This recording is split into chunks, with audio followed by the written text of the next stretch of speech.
এই সময়ের মধ্যে গোটা ভারতবর্ষ জুড়ে নতুন জিএসটি সংক্রান্ত বিষয় ব্যাপক আলোচনার কেন্দ্রবিন্দুতে। অন্যদিকে যদি আমরা বলি, দেখা যায় এই জিএসটি নিয়ে পক্ষে এবং বিপক্ষে বিভিন্ন প্রকারের বক্তব্য প্রতিনিয়ত উঠে আসছে। এই পরিপ্রেক্ষিতে বিগত বেশ কিছুদিন ধরে নানান উদ্যোগের মধ্য দিয়ে জিএসটি সংক্রান্ত সার্বিক সচেতনতা তৈরি করার লক্ষ্যমাত্রাকে সামনে রেখে বিভিন্ন কর্মসূচি নজরে পড়ছে। একই রকম ভাবে আজ নতুন জিএসটি সংক্রান্ত বিষয় নিয়ে রাজধানীর মহারাজগঞ্জ বাজারে ক্রেতা এবং বিক্রেতা উভয়দের সচেতন করার জন্য বিশেষ কর্মসূচি সংঘটিত করলেন রাজ্যসভার সাংসদ রাজীব ভট্টাচার্য। শ্রী ভট্টাচার্য বিভিন্ন স্তরের ক্রেতা এবং বিক্রেতাদের সাথে সংশ্লিষ্ট বিষয় নিয়ে খোলাখুলি কথা বললেন।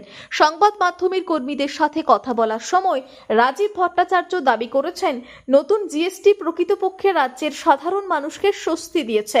পাশাপাশি তিনি দাবি করেছেন, বর্তমান সময়ে দেশের প্রধানমন্ত্রী নরেন্দ্র মোদীর নেতৃত্বে অর্থনৈতিক মানদণ্ডের পরিসংখ্যানে ভারত গোটা পৃথিবীর মধ্যে চতুর্থ স্থানে পৌঁছে গেছে।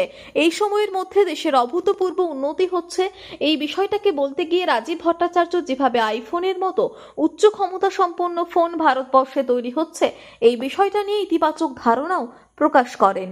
কিন্তু গত 22 সেপ্টেম্বর আমাদের দেশের যশস্বী প্রধানমন্ত্রী মোদীজির নেতৃত্বে ভারত সরকার এই যে ট্যাক্স জিএসটি যেটা আমরা বলছি, এই জিএসটি রিফর্ম করে নূতন করে দুইটা স্ল্যাব 5% টু 18% এই স্ল্যাবে রেখেছে।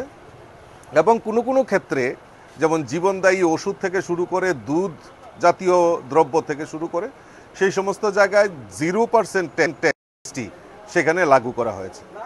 তো আমরা আজকে সেই যে আমাদের ঐতিহাসিক সিদ্ধান্ত আমাদের দেশের যশস্বী প্রধানমন্ত্রী নিয়েছেন, তাতে আমাদের ব্যবসায়ী মহল তাদেরকে অ্যাওয়ারনেস করা এবং তাদের সঙ্গে আলাপ আলোচনা করা, তারা কীরকমভাবে সেইটাকে গ্রহণ করছেন এবং আমজনতা যারা মানুষ তারা কীরকমভাবে সেটা নিচ্ছেন, সেই ব্যাপারে আমরা প্রচার প্রসার করার জন্য আমাদের কেন্দ্রীয় নেতৃত্ব আমাদেরকে নির্দেশ দিয়েছে। সেই কারণে আমরা সবাই সমস্ত জায়গায় আমরা মানে যে ঘরে ঘরে যাওয়া, মানুষের সঙ্গে সম্পর্ক করা, সেই জিএসটি সম্পর্কে অ্যাওয়ারনেস করা এবং মানুষের প্রতিক্রিয়া সেগুলি আমরা লিপিবদ্ধ করা এবং